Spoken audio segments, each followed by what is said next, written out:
ஆண்டவராகிய இயேசு கிறிஸ்துவின் இனிய நாமத்தில் இன்றைக்கும் உங்களை இந்த வேதமே மன மகிழ்ச்சி மூலமாக சந்திப்பதில் எங்களுக்கு மிகுந்த மகிழ்ச்சி. ஒவ்வொருவரையும் நாங்கள் இயேசுவின் நாமத்தில் நாங்கள் வாழ்த்துகிறோம். இன்றைக்கும் ஆண்டவர் நம்மோடு பேச போகிறார். கடந்த வாரங்களில் ஆண்டவர் நம்மோடு இடைப்பட்டார் இல்லையா? தொடர்ந்து நம்ம இன்னைக்கும் ஆண்டவருடைய வேதத்திலிருந்து நம்ம தியானிக்க போகிறோம். அநேக காரியங்களை, அநேக ரகசியங்களை ஆண்டவர் நமக்கு கற்றுக் கொடுக்க போகிறார். அவருடைய இருதயத்தில் இருக்கிறதை நம்மோடு பகிர்ந்து கொள்ள போகிறார். அதை கேட்டு நம்ம ஒப்பு கொடுத்து நம்ம ஜெபிக்க போகிறோம். ஸோ இன்னைக்கு நம்ம பைபிள் ஸ்டடி ஆரம்பிக்கிறதுக்கு முன்னாடி நீங்கள் ஏதாவது பேச விரும்புகிறீங்களா? சங்கீதத்தில் ஒரு வசனம் எனக்கு இப்போ ஞாபகத்துக்கு வருகிறது. 19ஆம் சங்கீதத்தில் அன்றியும் அவைகளால் அடியேன் எச்சரிக்கப்படுகிறேன், அதாவது வேத வசனங்களால் எச்சரிக்கப்படுகிறேன் என்று ஒரு வசனம் இருக்கிறது. உண்மையிலே ஆண்டவருடைய வார்த்தைகள் நம்ம வாசிக்கும் பொழுது, தியானிக்கும் பொழுது, ஒரு பக்கம் அவைகள் ஆறுதல் நமக்கு கொடுத்தாலும், ஒரு பக்கம் சந்தோஷத்தை கொடுத்தாலும், இன்னொரு பக்கம் நம்ம எச்சரித்து வழிநடத்தி நித்திய ஜீவனுக்கு நேராக நடத்துகிறது. ஆமேன். அதனால இந்த வசனங்களை ஆராய்ந்து பார்ப்பது நமக்கு நல்லது. நம்முடைய வாழ்க்கையில் ஒரு பெரிய மாற்றத்தை உண்டாக்கும் என்பதில் ஒரு சந்தேகமும் இல்லை. ஆமேன். வசனத்தை ஆராய்ந்து பார்க்கிறதுனால் நற்குணசாலிகளாய் இருந்தார்கள் என்று நம்ம வாசிக்கிறோம். ஸோ நம்ம ஒரு குணசாலிகளாய் இருக்க வேண்டும் என்பது ஆண்டவருடைய சித்தமாக இருக்கிறது. நல்ல கனிகளை வெளிப்படுத்த வேண்டும் இல்லையா? ஆவியின் கனிகள். ஸோ அதற்கேற்றாற் போல் நம்ம ஆண்டவர் ஒவ்வொரு வாரமும் ஆண்டவர் நம்மளுக்கு கற்றுக் கொடுத்து வருகிறார். இன்றைக்கும் நம்மளுக்கு கற்றுக் கொடுக்க போகிறார். நம்ம இணைந்து ஜெபித்து நம்ம வேத தியானத்தை ஆரம்பிக்கலாம். ஸ்தோத்திரம் ஆண்டவரே, இந்த நல்ல வேலைக்காக ஸ்தோத்திரம் அப்பா. இன்றைக்கும் ஆண்டவரே, இந்த வாரமும் ஆண்டவரே உம்முடைய வேதத்தை தியானிக்கும்படியாக நாங்கள் எல்லாரும் அப்பா, நாங்கள் எல்லாரும் ஆண்டவரே உம்முடைய சமூகத்தில் நாங்கள் கூடி வந்திருக்கிறோம் ஆண்டவரே. நாங்கள் ஆண்டவரே தூரமாக இருந்தாலும் ஆவியானவரே உம்முடைய நெட்வொர்க்குள்ள ஆண்டவரே உம்முடைய பிரசன்னத்தில் நாங்கள் எல்லாரும் ஒன்றிணைந்து இருக்கிறோம் ஆண்டவரே. மானானது நீரோடையை வாஞ்சிக்கிறது போல ஆண்டவரே உம்முடைய வசனங்களை நாங்கள் வாஞ்சித்து ஆண்டவரே ஒரு ஆவலோடு, ஒரு வாஞ்சையோடு, ஒரு தாகத்தோடு நாங்கள் காத்திருக்கிறோம் அப்பா. இன்றைக்கு நீர் எங்களோடு பேசுவீராக ஆண்டவரே. எங்களிடத்தில் இருக்கிற துர்க்குணங்கள் எல்லாவற்றையும் மாற்றி எங்களை நற்குணசாலிகளாய் மாற்றும்படியாக நாங்கள் ஜெபிக்கிறோம். எங்களை உம்முடைய பரிசுத்த ஆண்டவரே, எங்களை உம்முடைய பரிசுத்த சமூகத்தில் எங்களை தாழ்த்தி ஒப்பு கொடுக்கிறோம். நீர் எங்களோடு பேசும், நீர் எங்களோடு இடைப்படும். எங்களை ஆண்டவரே ஒரு குயவன் ஒரு களிமண்ணை வணைந்து கொள்வது போல நீர் எங்களை வணைந்து கொள்ள வேண்டும் என்று நாங்கள் ஜெபிக்கிறோம் அப்பா. நீர் எங்களோடு பேச போகிறதற்காக உமக்கு ஸ்தோத்திரம். இயேசுவின் நாமத்தில் பிதாவே, ஆமென். ஸோ இன்றைக்கு நம்ம எதை குறித்து தியானிக்கலாம் என்பதை நீங்கள் சொல்லுங்கள். கடந்த நாட்களில் எசேக்கியேல் தீர்க்க தரிசன புத்தகத்தை வைத்து தியானம் பண்ணி ஜெபிக்க ஆண்டவர் கிருபை பாராட்டினார். அந்த காரியங்கள், நிறைய காரியங்களை அந்த நாட்களில் கர்த்தர் கற்றுக் கொடுத்தார். இன்றும் தொடர்ந்து கற்றுக் கொடுத்து கொண்டிருக்கிறார். ஸோ இந்த நாளில் அந்த எசேக்கியேல் தீர்க்கதரிசியின் புத்தகத்திலிருந்து சில வசனங்களை நம்ம வாசித்து அதிலிருந்து நம்ம தியானிக்கலாம் என்று நான் நினைக்கிறேன். எசேக்கியேல் தீர்க்கதரிசி 2ஆம் அதிகாரத்தை நாம் திருப்பிக் கொள்வோம். முதல் வசனத்தை நம்ம வாசிக்க கேட்போம். அவர் என்னை நோக்கி, மனுபுத்திரனே, உன் கால் ஊன்றி நில், உன்னுடனே பேசுவேன் என்றார். இந்த அருமையான ஒரு வார்த்தை. ஆண்டவர் சொல்லுகிறார், நீ காலூன்றி நில், நான் உன்னோடு கூட பேசுவேன் என்று சொல்லுகிறார். ஸோ சில சமயங்களில் நம்ம கொஞ்சம் கால் ஊன்றி நிற்கிறதுனா என்ன அர்த்தம்னா, ஓடக்கூடாது, கொஞ்சம் நிற்கணும், தரித்து நிற்கணும். சாமுவேல் தீர்க்கதரிசி சவுலிடத்தில் சொல்லும் பொழுது, நீ சற்றே தரித்து நில், தேவன் தருகிற வார்த்தை நான் உனக்கு சொல்ல வேண்டும் என்று சொல்லுகிறார். அப்போ ஆண்டவருடைய வார்த்தையை நம்ம கேட்கணும்னா, அதை அறிந்து கொள்ளணும், புரிந்து கொள்ளணும் அப்படின்னா நம்ம கொஞ்சம் காத்திருக்கணும் தேவனுடைய சமூகத்தில். அப்படி காத்திருக்கும் பொழுது வசனம் 2ஆம் வசனம் சொல்லுகிறது, இப்படி அவர் என்னோடே பேசும்போது ஆவி எனக்குள் வந்து என்னை காலூன்றி நிற்கும்படி செய்தது. அப்பொழுது அவர் என்னுடனே பேசுகிறதை கேட்டேன். ஆமென். அப்போ அந்த நேரத்தில் காலூன்றி நிற்கணும் இந்த வார்த்தை வருகிறது. அதோடு கூட கர்த்தருடைய ஆவியானவரும் எசேக்கியேல் தீர்க்கதரிசியை திடப்படுத்துகிறார், நிற்க வைக்கிறார். அந்த நேரத்தில் கர்த்தருடைய வார்த்தை அவருக்கு நேராக கடந்து வந்தது. இன்றைக்கி நம்முடைய வாழ்க்கையில் நம்ம கொஞ்சம் ஒவ்வொரு வாரத்தில் ஒரு நாளாவது தேவனுடைய சமூகத்தில் நம்ம காத்திருக்கணும், தரித்திருக்கணும், ஆண்டவருடைய சமூகத்தில் காலூன்றி நிற்கணும். அப்படி நிற்கும்போது கர்த்தர் நிச்சயமாகவே நம்மோடு கூட பேசுவார். அவருடைய ஆவியானவர் நம்மை நிரப்புவார், ஆவியானவரும் நம்மோடு கூட இடைப்படுவார். ஸோ இன்றைக்கு நம்ம என்ன காரியத்தை அவர் நமக்கு கற்றுக் கொடுக்கிறார் என்று நம்ம தொடர்ந்து வாசிக்க போகிறோம். 3ஆம் வசனத்தை நம்ம வாசிப்போம். அவர் என்னை நோக்கி, மனுபுத்திரனே, எனக்கு விரோதமாய் எழும்பின கலகக்கார ஜாதியாகிய இஸ்ரவேல் புத்திரரிடத்திற்கு நான் உன்னை அனுப்புகிறேன். அவர்களும் அவர்கள் பிதாக்களும் இந்நாள் வரைக்கும் எனக்கு விரோதமாய் துரோகம் செய்தார்கள். ஸோ இந்த இடத்துல எசேக்கியேல் தீர்க்கதரிசியை பார்த்து சொல்லுகிறார், நீ கலகக்காரர்களிடத்துல உன்னை அனுப்புகிறேன்னு சொல்லுகிறார். அந்த கலகக்காரர் யாரா? இஸ்ரவேல் ஜனங்கள். ஸோ இன்னைக்கு நாமும் இஸ்ரவேல் ஜனங்கள் தான் இல்லையா? இஸ்ரவேல் வீட்டார் தான் இல்லையா? அப்போ நம்முடைய வாழ்க்கையில ஏதாவது கலகம் நாம் செய்கிறோமா, கலகக்காரர்களாக இருக்கிறோமா என்பதை கொஞ்சம் இன்னைக்கு தியானித்து பார்க்க போறோம். அப்போ கலகம் அப்படிங்கிற ஒரு வார்த்தை இதுல பார்க்கும் பொழுது 3ஆம் வசனத்துல கலகக்கார ஜாதி என்று போடப்பட்டிருக்கிறது. 5ஆம் வசனத்துல கலக வீட்டார், 7ஆம் வசனத்துல கலகக்காரர். ஸோ 3-4 இடத்துல இது சொல்லப்பட்டிருந்தாலும் 3 பர்டிகுலரா சொல்றாரு: கலகக்காரர், கலக ஜாதியார், கலக வீட்டார். ஸோ இன்னைக்கு நம்ம கொஞ்சம் ஆராய்ந்து பார்க்கணும், நம்ம கலகம் செய்கிறவங்களா இருக்கிறோமா? லிட்ரலா பார்த்தா கலகம்னா என்ன அர்த்தம்? கன்ஃபியூஷன், சண்டை போடுறது, ஆர்ப்பாட்டம் பண்றது, அதுதான். ஆனா வேதத்துல கலகம் அப்படிங்கிற ஒரு வேர்டுக்கு நிறைய அர்த்தங்கள் இருக்கிறது பார்க்கிறோம். கர்த்தரே நிறைய காரியங்களை நீங்க எப்படி கலகம் பண்றீங்களே என்று வேதத்துல சொல்லுகிற நிறைய வார்த்தைகள் இருக்கிறது. ஸோ இன்னைக்கு ஃபர்ஸ்ட் நம்ம தியானிக்க போற காரியம் கலகம். நம்ம கலகம் பண்ணக்கூடாதுங்கிறதுக்காக ஆண்டவர் இந்த காரியத்தை நமக்கு சொல்லி கொடுக்கிறார். இஸ்ரவேல் குடும்பத்தினர் தான், ஆண்டவருடைய பிள்ளைகள் தான். ஆனாலும் அவர்கள் கலக ஜாதியாராக, கலக வீட்டாராக இருக்கிறாங்க. ஸோ அன்பான தேவனுடைய பிள்ளைகளே, நீங்க இன்னைக்கு கலகம் செய்கிறவங்களா இருக்கக்கூடாது. நம்ம ஆண்டவரிடத்துல கேட்க போறோம், ஆண்டவரே நாங்க கலகக்காரராய் இராதபடிக்கு எங்களை ஒரு விசை பரிசுத்தப்படுத்துங்கன்னு கேட்கும்போது கர்த்தர் கண்டிப்பா நமக்கு இரக்கம் பாராட்டுவார். முதல்ல கலகம்னா என்ன, கலகக்காரர்னா என்னென்ன காரியங்கள், கலகம் பண்ணுவதற்கு அடையாளம் என்று வேதத்திலிருந்து நம்ம பார்க்க போறோம். முதலாவதாக எண்ணாகமும் 14:9 வசனத்தை நாம் வாசிக்க கேட்போம். கர்த்தருக்கு விரோதமாக மாத்திரம் கலகம் பண்ணாதிருங்கள். அந்த தேசத்தின் ஜனங்களுக்கு நீங்கள் பயப்பட வேண்டியதில்லை. அவர்கள் நமக்கு இரையாவார்கள். அவர்களை காத்த நிழல் அவர்களை விட்டு விலகி போயிற்று. கர்த்தர் நம்மோடே இருக்கிறார். அவர்களுக்கு பயப்பட வேண்டியதில்லை என்றார்கள். ஸோ இந்த வசனத்துல இருந்து நம்ம ஒரு காரியத்தை புரிந்து கொள்கிறோம், கலகம் பண்ணுகிறவர்கள் யார் என்று. இந்த வசனத்துல ஒரு டெஃபினேஷனை நம்ம பார்க்கிறோம். அதாவது காலேபும் யோசுவாவும் மற்ற இஸ்ரவேல் புத்திரர் மூப்பர்கள் எல்லாரும் அந்த பாலும் தேனும் ஓடுகிற தேசத்தை, அந்த கானான் தேசத்தை வேவு பார்த்து விட்டு வரும்பொழுது காலேப், யோசுவா ஆகிய 2 பேர் தவிர மற்ற எல்லாரும் வித்தியாசமான ஒரு காரியங்களை அங்கே சொல்லி கொண்டிருக்கிறாங்க. அது பயங்கரமான ஒரு தேசம், அது ராட்சதர்கள் இருக்கிறாங்க, நம்ம ஒன்றுமே கிடையாது, நம்ம அழிந்து போயிடுவோம் அப்படின்னு சொல்லி நெகட்டிவாக அங்கே பேசுகிற ஒரு காரியத்தை நம்ம பார்க்குறோம். ஆனால் ஆண்டவர் ஏற்கனவே அவங்களுக்கு வாக்குத்தத்தம் பண்ணின அந்த தேசம் என்பதை எல்லாரும் அறிந்திருந்தாலும் அந்த சூழ்நிலையில், அந்த பாதகமான அந்த சூழ்நிலையில் பார்க்கிறதற்கு அவங்களோட பார்வைக்கு எல்லாமே பயங்கரமா இருந்த அந்த சூழ்நிலையில அந்த மக்கள், மற்றவர்கள் மாத்திரம் இப்படி நெகட்டிவாக பேசும் பொழுது காலேபும் யோசுவாவும் சொன்ன வார்த்தை தான் இது. ஆண்டவருக்கு விரோதமாக கலகம் பண்ணாதீங்க அப்படின்னு சொல்றாங்க. ஸோ இதுல இருந்து நம்ம அறிந்து கொள்கிறோம், ஆண்டவர் பேர்ல நம்பிக்கை வைக்காம அவிசுவாசமாக பேசுகிறது, சூழ்நிலையை பார்த்து, சூழ்நிலை ஒருவேளை இன்னைக்கு வித்தியாசமா இருக்கலாம், ஆனால் அதை கண்டு ஆண்டவர் மேல வைராக்கியமா இல்லாம சூழ்நிலை கண்டு பயந்து போகிற ஒரு காரியம் ஒரு கலகத்துக்கு ஒப்பிடப்பட்டு இருக்கிறது. அதுவும் கர்த்தருக்கு விரோதமாய் செய்கிற ஒரு கலகத்தை குறிக்கிறது. ஆண்டவர் நிறைய வாக்குத்தத்தங்களை கர்த்தர் நமக்கு கொடுத்திருக்கிறார். அப்போ ஒவ்வொரு வாக்குத்தத்தங்களையும் நம்ம பிடித்து கொள்ளணும். ஆண்டவரே, ஒருவேளை கால தாமதமானாலும், சூழ்நிலை வித்தியாசமாக இருந்தாலும், தடைகள் வந்தாலும், நீர் எனக்கு சொன்ன வாக்குத்தத்தத்தை நிறைவேற்றுவீர், நிச்சயமாக நீர் எனக்கு அற்புதங்களை செய்வீர்னு நம்ம விசுவாசிக்காம அதெல்லாம் நடக்காது அப்படின்னு அவிசுவாசமான வார்த்தைகளை பேசக்கூடாது. அது ஆண்டவருக்கு விரோதமாக கலகம் பண்ணுகிற காரியம். ஸோ இந்த கலகம் அப்படின்னு சொல்லும் பொழுது இன்னொரு காரியத்தை நம்ம பார்க்க போகிறோம். யோசுவா 22ஆம் அதிகாரம் 18ஆம் வசனத்தை வாசிக்கலாமா? யோசுவா 22:18. நீங்கள் இந்நாளில் கர்த்தரை பின்பற்றாதபடிக்கு புரளுவீர்களோ? இன்று கர்த்தருக்கு விரோதமாய் கலகம் பண்ணுவீர்களோ? அவர் நாளைக்கு இஸ்ரவேல் சபை அனைத்து மேலும் கடும் கோபம் கொள்வாரே.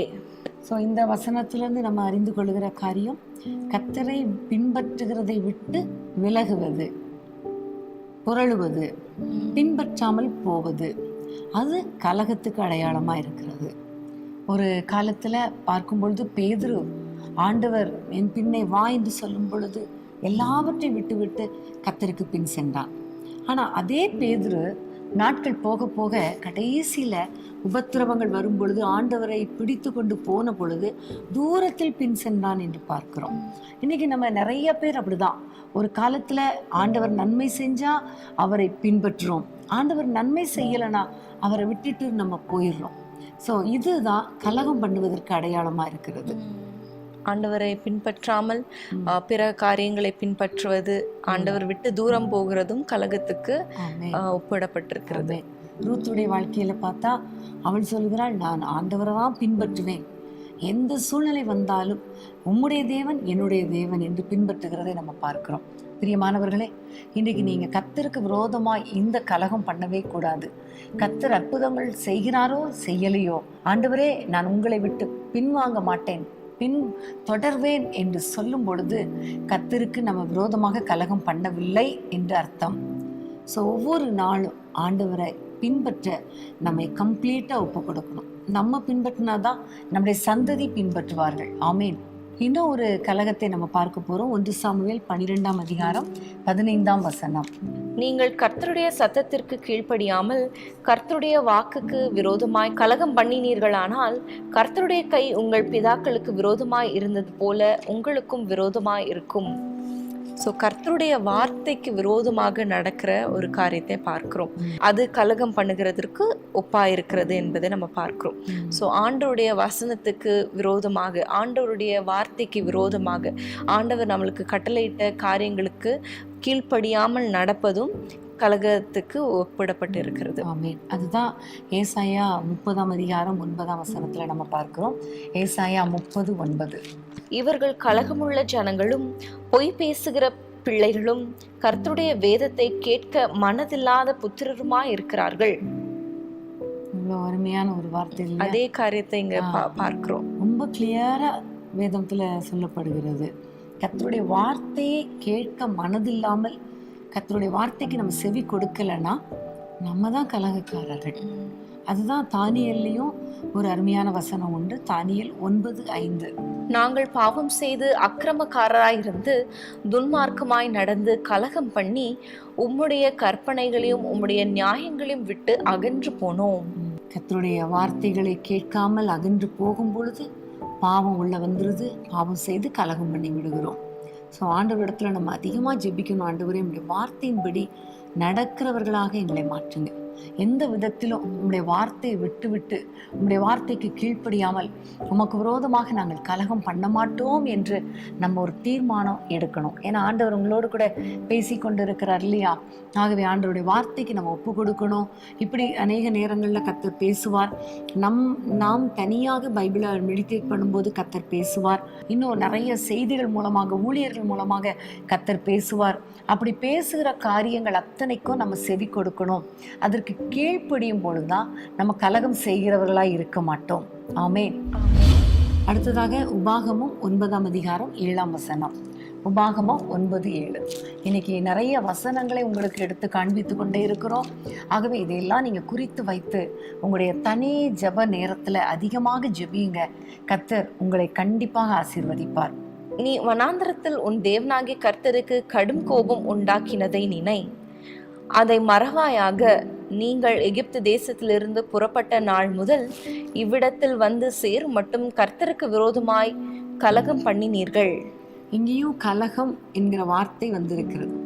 எகிப்திலிருந்து புறப்பட்ட நாள் முதல் அவர்கள் கலகம் பண்ணினார்கள், கர்த்தருக்கு கோபம் ஊட்டினார்கள் என்று உபாகமம் 9 எழுதப்பட்டிருக்கிறது. இது நமக்கு நல்லா தெரியும் இல்லையா?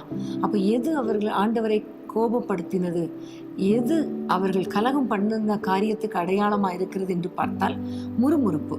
ஒவ்வொரு முறையும் முறுமுறுப்பாங்க. இஸ்ரவேல் ஜனங்களை பார்வோனின் அடிமைத்தனத்திலிருந்து வெளியே அப்பதான் கொண்டு வந்திருப்பாங்க. அவ்வளவு பெரிய அற்புதம். அதுக்குள்ள பார்வோன் சேனையை பின்தொடர்றதை பார்த்த உடனே முறுமுறுப்பாங்க. எகிப்துல பிரேத குழிகள் இல்லைன்னா இங்க என்னை கொண்டு வந்துட்டீங்க. அப்புறம் செங்கடலை தாண்டி கடல்ல வழி திறக்கிறது அவ்வளோ பெரிய அற்புதம். ஆனால் அதை தாண்டி வெளியே வரும்பொழுது அவங்களுக்கு தண்ணி இல்லைன்னு சொல்லிட்டு முறுமுறுப்பாங்க, தண்ணி கசப்பாக இருக்குன்னு முறுமுறுப்பாங்க, சாப்பிட்றதுக்கு இல்லைன்னு முறுமுறுப்பாங்க, அப்புறம் இறைச்சி இல்லைன்னு முறுமுறுப்பாங்க. இப்படி ஒவ்வொரு காலகட்டத்தில் ஒவ்வொரு பாதையிலையும் இஸ்ரவேல் ஜனங்கள் முறுமுறுத்ததுனால கர்த்தருக்கு கடுங்கோபம் உண்டாக்கினார்கள். அதை குறித்து உபாகமத்தில் மோசே சொல்லும் பொழுது அது கலகம் உண்டாக்கினீர்களே என்று ரொம்ப கிளியராக சொல்லுகிறார். ஸோ நம்முடைய வாழ்க்கையில் ஆண்டவர் அற்புதம் முதல்ல செஞ்சிருப்பாரு, அடுத்ததாக ஒரு பிரச்சனை வரும் பொழுது நம்ம உடனே முறுமுறுக்கிறோமே, ஆண்டவர் ஏன் எனக்கு அற்புதம் செய்யலை அப்படின்னு நம்ம முறுமுறுக்கிறோம். அது கலகம் பண்ணுவதற்கு அடையாளமாக இருக்கிறது. அதை விட்டுட்டு இது வரைக்கும் ஆண்டவர் செய்த அற்புதங்களை நம்ம நினைச்சு பார்க்கணும். அன்னைக்கு ஆண்டவர் இந்த பிரச்சனை தாண்டி செல்ல கிருபை கொடுத்தாரே, இந்த தேவைகளை சந்தித்தாரே, சுகத்தை கொடுத்தாரே, ஜீவனை கொடுத்தாரே என்று அவரை ஸ்தோத்திரம் பண்ண பண்ண பண்ண ஆண்டவர் நம்மை ஆசீர்வதிப்பார். சமீபத்திலே ஒரு நாள் தேவனுடைய பாதத்திலே உட்கார்ந்து ஆண்டவரை நோக்கி ஜெபம் பண்ண ஆரம்பித்தேன். அப்பொழுது என்னுடைய உள்ளத்துல ரொம்ப வேதனையாய் இருந்தது. ஆண்டவரே, என்னுடைய வாழ்க்கையில இந்தந்த காரியங்கள்லாம் நடக்கணும், என்னுடைய குடும்பத்துல இந்தந்த காரியங்கள் நடக்கணும், எங்களுடைய ஊழியத்துல இந்தந்த காரியங்கள்லாம் நடக்கணும் ஆண்டவரே. நிறைய பேர் நிறைய விதமா பேசுறாங்களே என்று மனதுல ரொம்ப வேதனையோடு சோர்வோடு கூட தேவனுடைய பாதத்துல உட்கார்ந்தேன். அப்ப அந்த நேரத்துல ஆண்டவர் என்னுடைய உள்ளத்துல துதிக்க வைத்தார். துதி, ஆண்டவரை துதி என்று சொல்லி ஒரு எண்ணம் வந்தது.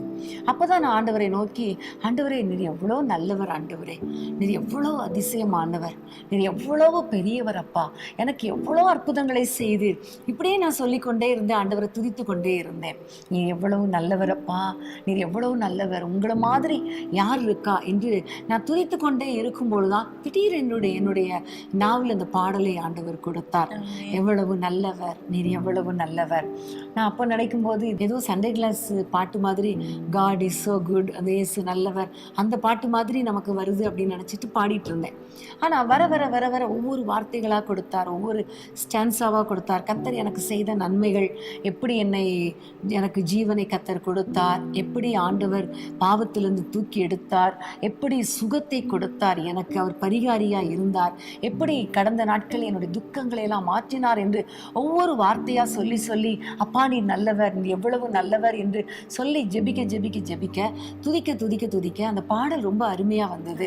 உண்மையிலே இந்த பாடல் அநேகருடைய வாழ்க்கையில் ரொம்ப சந்தோஷமாக இருக்கிறது, எனக்கு ரொம்ப உற்சாகமாக இருக்கிறது என்று சொல்லும் பொழுது எனக்கு ரொம்ப சந்தோஷமாக இருக்குது. உண்மையிலே தேவ பிரசன்னத்தில் ஆண்டவரை துதிக்கும் பொழுது கர்த்தர் கொடுத்த ஒரு பாடல். ஆமீன். ஸோ எல்லா சூழ்நிலையிலும் நம்ம ஆண்டவரை துதிக்கணும். பிரச்சனை நேரத்திலையும் துதிக்கணும், போராட்டங்கள் நேரத்திலையும் கர்த்தரை துதிக்கணும். அப்போதான் ஆண்டவருக்கு விரோதமாக நம்ம முறுமுறுக்க மாட்டோம், அதனால நம்ம கலகம் செய்யவும் மாட்டோம். பிரியமானவர்களே, இன்னும் இந்த கலகத்தை குறித்து நம்ம பார்க்கும் பொழுது வேதத்தில் ஏசாயா 63ஆம் அதிகாரம் 10ஆம் வசனத்தை நம்ம வாசிக்க கேட்கலாமா? அவர்களோ கலகம் பண்ணி அவருடைய பரிசுத்த ஆவியை விசனப்படுத்தினார்கள், அதனால் அவர் அவர்களுக்கு சத்ருவாய் மாறி அவரே அவர்களுக்கு விரோதமாய் யுத்தம் பண்ணினார். இதிலிருந்து நம்ம அறிந்து கொள்கிறோம், நம்ம பரிசுத்த ஆவிக்கு விரோதமாக நம்ம குற்றம் செய்யும் பொழுது, பாவம் செய்யும் பொழுது, அவரை வெசனப்படுத்தும் பொழுது, பரிசுத்த ஆவியை நம்ம துக்கப்படுத்தும் பொழுது அது கலகத்துக்கு அடையாளமாக இருக்கிறது என்பதை நம்ம பார்க்கிறோம்.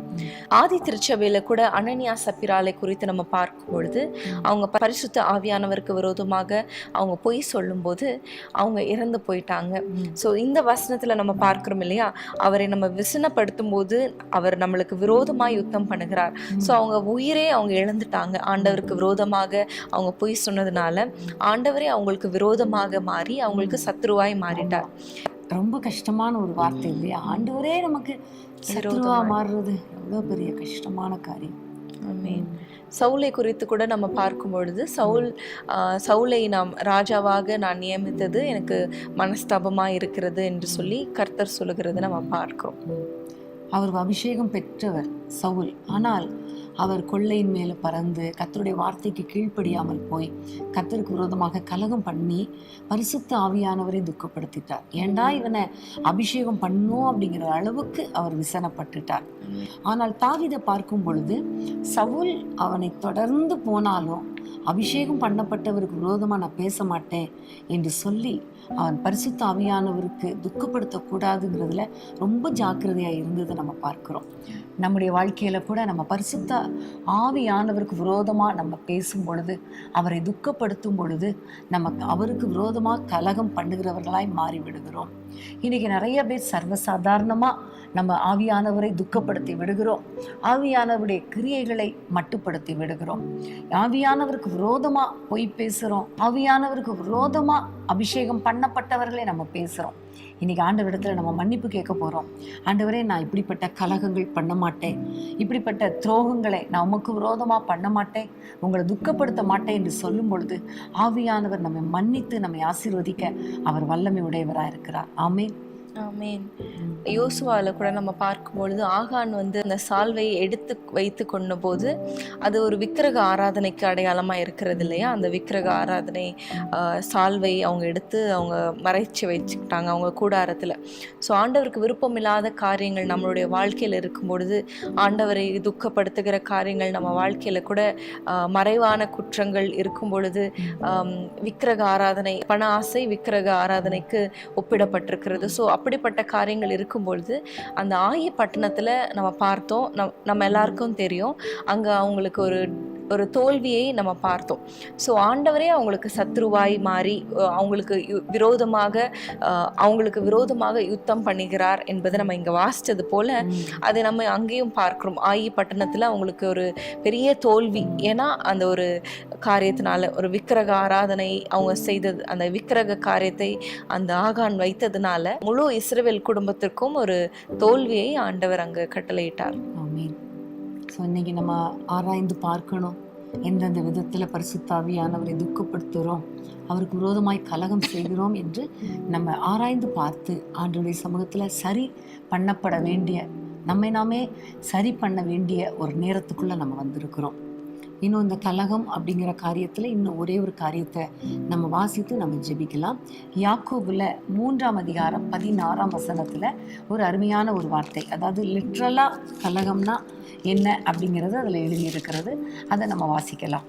வைராக்கியமும் விரோதமும் எங்கே உண்டோ அங்கே கலகமும் சகல துர்செய்கைகளும் உண்டு.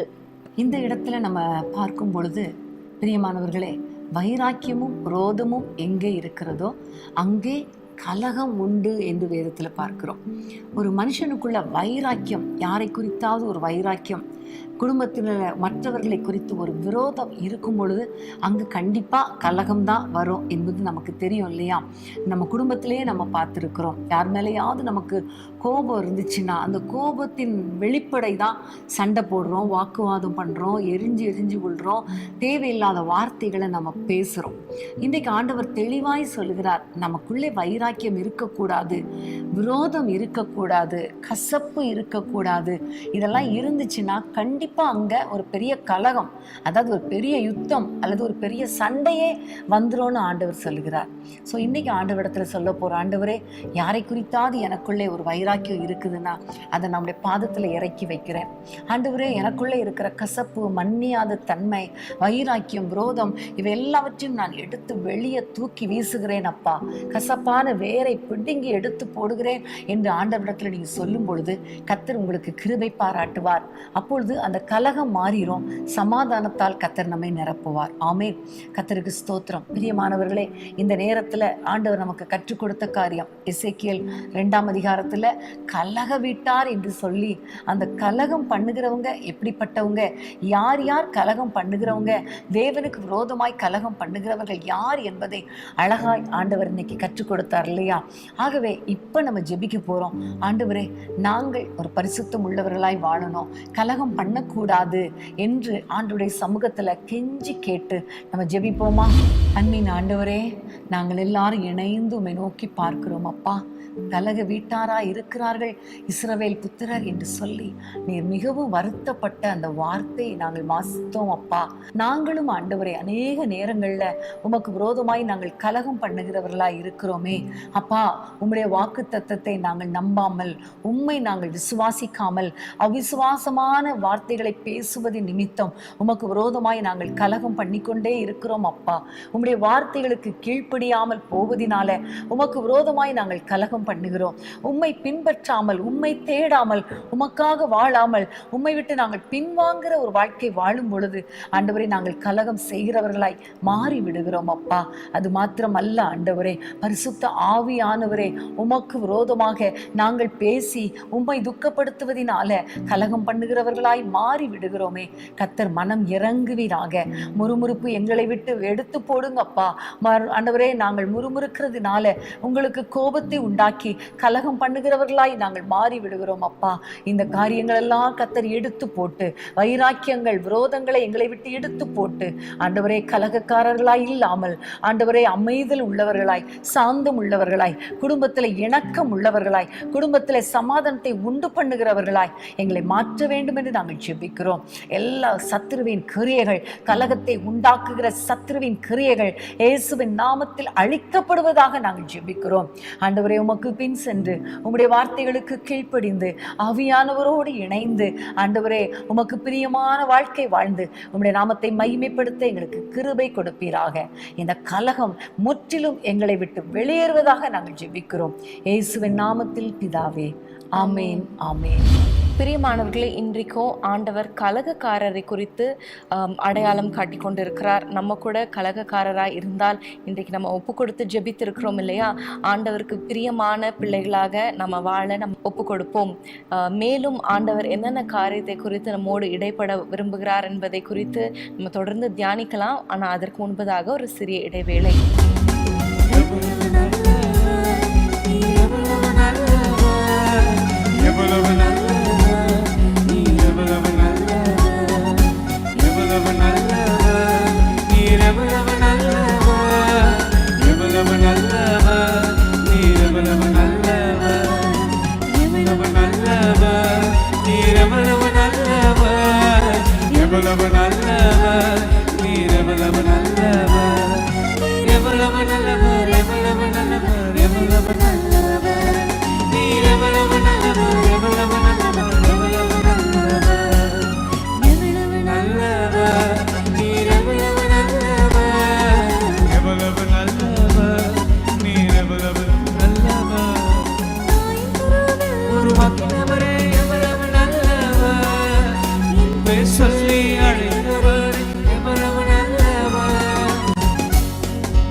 பாடலை சமீபத்தில் ஆண்டவர் அம்மாவுக்கு கொடுத்த பாடல். ஹல்லேலூயா.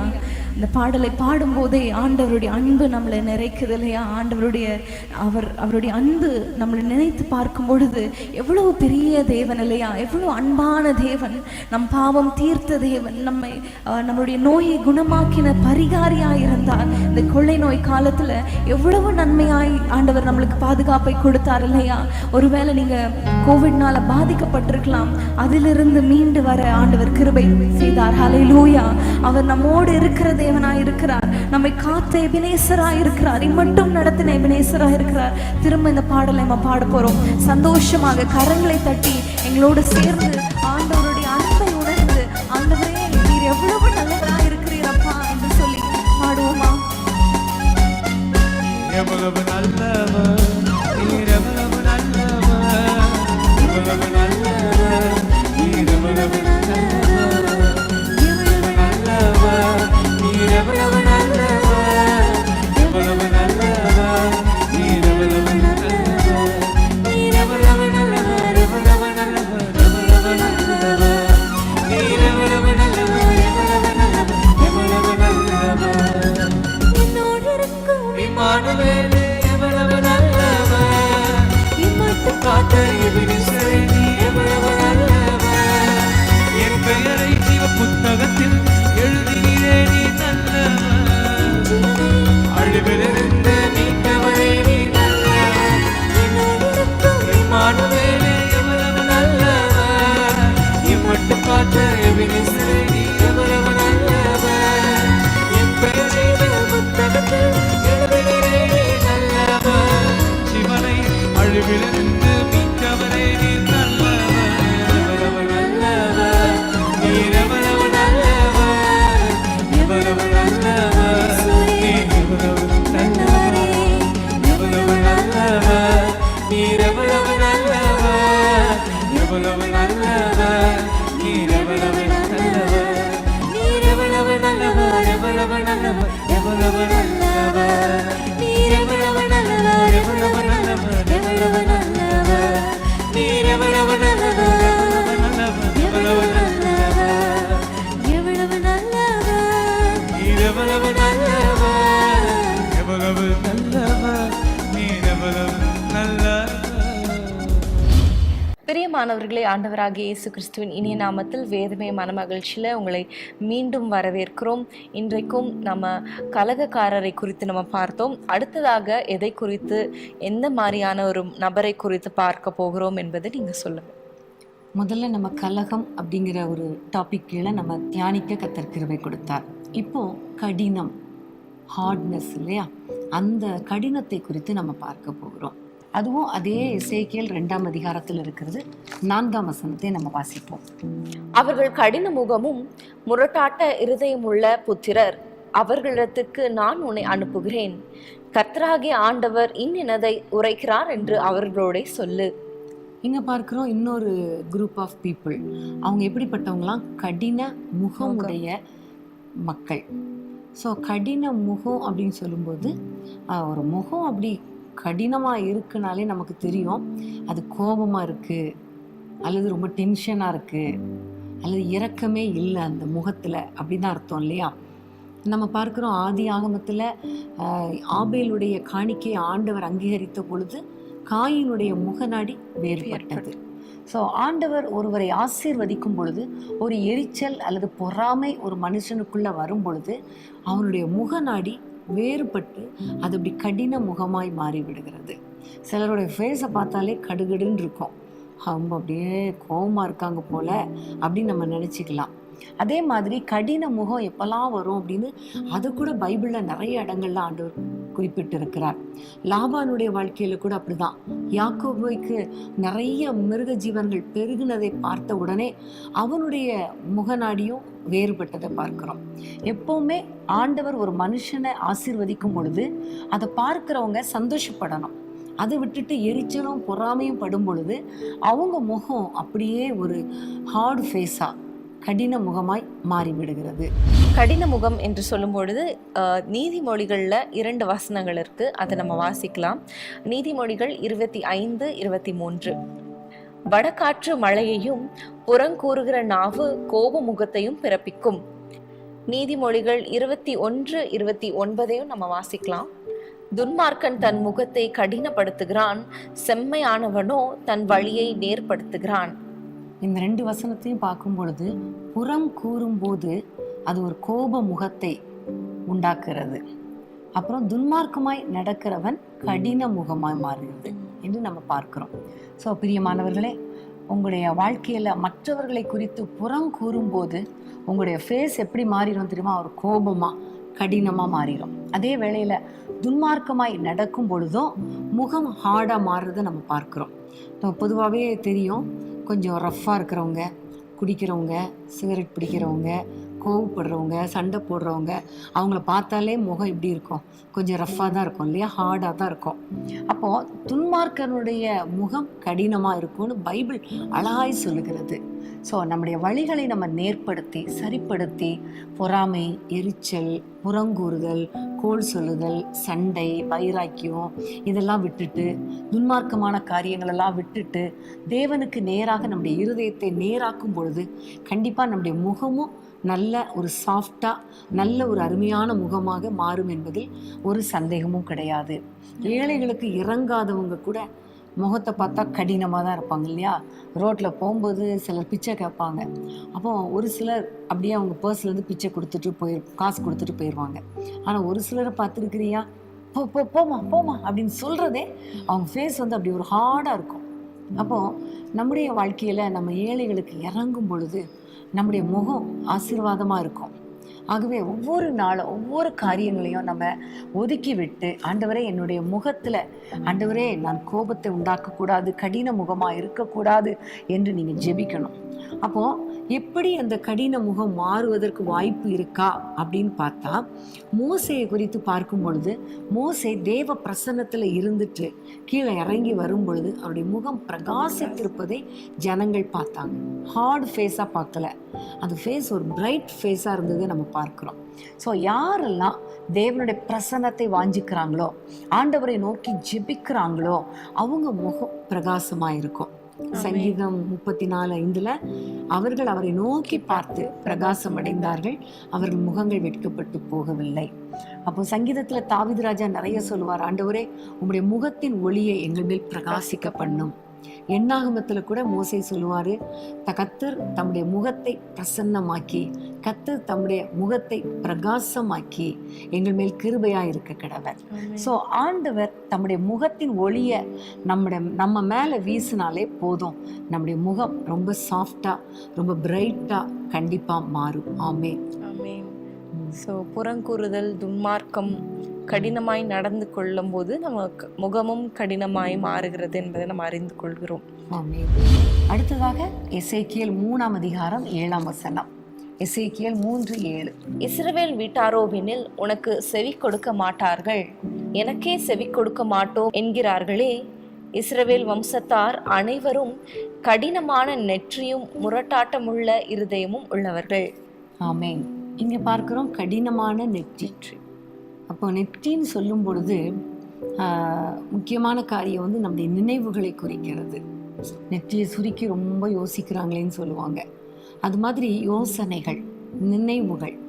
அப்போ கடினமான நெற்றின்னு சொல்லும் பொழுது நம்முடைய நினைவுகளை குறிக்கிறது. அது ஒரு கடினமான நினைவுகளை குறிக்கிறது.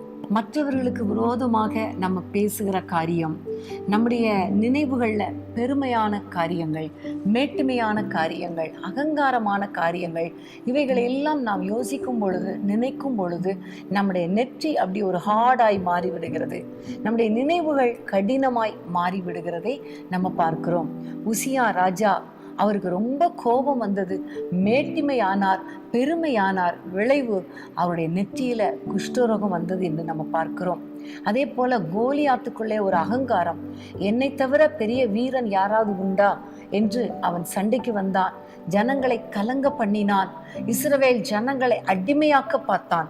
அவனுடைய நினைவுகள் எல்லாம் இஸ்ரவேலரை கலங்க பண்ணணும், இஸ்ரவேலரை அடிமைப்படுத்த வேண்டும் என்கிற ஒரு எண்ணங்கள். அதனால அவனுடைய நெற்றி கடினமாய் இருந்தது, அவனுடைய நினைவுகள் கடினமாய் இருந்தது. விளைவு நமக்கு தெரியும். அந்த நெற்றியில ஒரே ஒரு கல்லினால தாவீது எரிந்து இருந்து அந்த கோலியாத்தை வென்றான் என்று நம்ம பார்க்கிறோம்.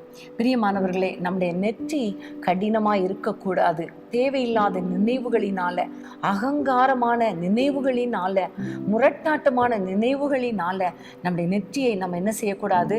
கடினமாக்க கூடாது. கோலியாத்தை வென்று தாவீது பட்டணத்துக்குள்ள வரும்போது ஸ்திரீகள் எல்லாம் தாவீதை புகழ்ந்து பாடும்பொழுது சவுலுக்கு ஒரு பொறாமை ஏற்படுகிறது. ஸோ அதில் வாசிக்கிறோம், அது முதல் காய்மகாரமாய் சவுல் பார்த்தான் என்று சொல்லி நம்ம பார்க்கிறோம். ஸோ பொறாமை வரும்போது கூட அந்த முக காரியங்கள் எல்லாம் மாறுபடுகிறது நம்ம பார்க்கிறோம். ஆமென். அப்போ எப்போது இந்த நெற்றி, கடினமான நெற்றி, ஒருவேளை அதை எப்படி நம்ம தவிர்க்கலாம் அப்படின்னு சொல்லி நம்ம பார்த்தோம்னா, யாத்திராகமம் 28ஆம் அதிகாரம் 36ஆம் வசனத்தையும் 38ஆம் வசனத்தையும் வாசிப்போமா?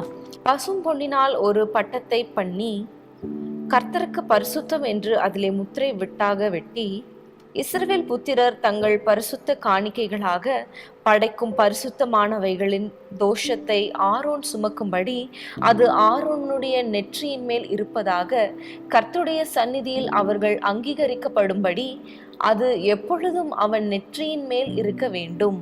அப்போ கர்த்தருக்கு பரிசுத்தம் என்ற ஒரு பட்டத்தை பண்ணி அதை ஆரோனுடைய நெற்றியில பதிக்க வேண்டும் என்று சொல்லப்பட்டிருக்கிறது. காரணம், பரிசுத்தமாய் இருக்கும் பொழுதுதான் ஜனங்களுக்காக பரிசுத்தமான எண்ணங்களோடு கூட பாவ நிவர்த்தி செய்ய முடியும். ஸோ இன்றைக்கி நம்ம ஒவ்வொருவரையும் ஆசாரியராக கர்த்தர் வைத்திருக்கிறார். ஸோ நம்முடைய நெற்றியில் தவறான எண்ணங்கள், கர்வமான எண்ணங்கள், மற்றவர்களை குறித்து காய்மகாரமான எண்ணங்கள் நம்முடைய நெற்றி கடினப்படக்கூடாது. அதற்கு பதிலாக பரிசுத்தமாக இருக்க வேண்டும். பரிசுத்தம் அப்படிங்கிற அந்த பட்டம் நம்முடைய நெற்றியில் பதிக்கப்பட்டிருக்க வேண்டும். அது மாத்திரமல்ல, இன்னொரு வசனத்தை, ரொம்ப அழகான ஒரு வசனம், எசேக்கியேல் 9ஆம் அதிகாரம் 4ஆம் வசனம். எசேக்கியேல் 9:4. கர்த்தர் அவனை நோக்கி, நீ எருசலேம் நகரம் எங்கும் உருவ போய் அதற்குள்ளே செய்யப்படுகிற சகல அருவருப்புகளின் நிமித்தமும் பெருமூச்சு விட்டழுகிற மனுஷரின் நெற்றிகளில் அடையாளம் போடு என்றார். அப்போ அதிகமாக நம்ம ஜெபிக்க ஜனங்களுக்காக, தேசத்துக்காக, தேசத்தை அழிக்காதபடிக்கு திறப்புல நின்று ஜெபிக்கும் பொழுது நம்முடைய நெற்றியில ஒரு அடையாளம் போடப்படுகிறது. ஆமென். கடின நெற்றி அல்ல, அது அடையாளம் போடப்பட்ட ஒரு நெற்றி.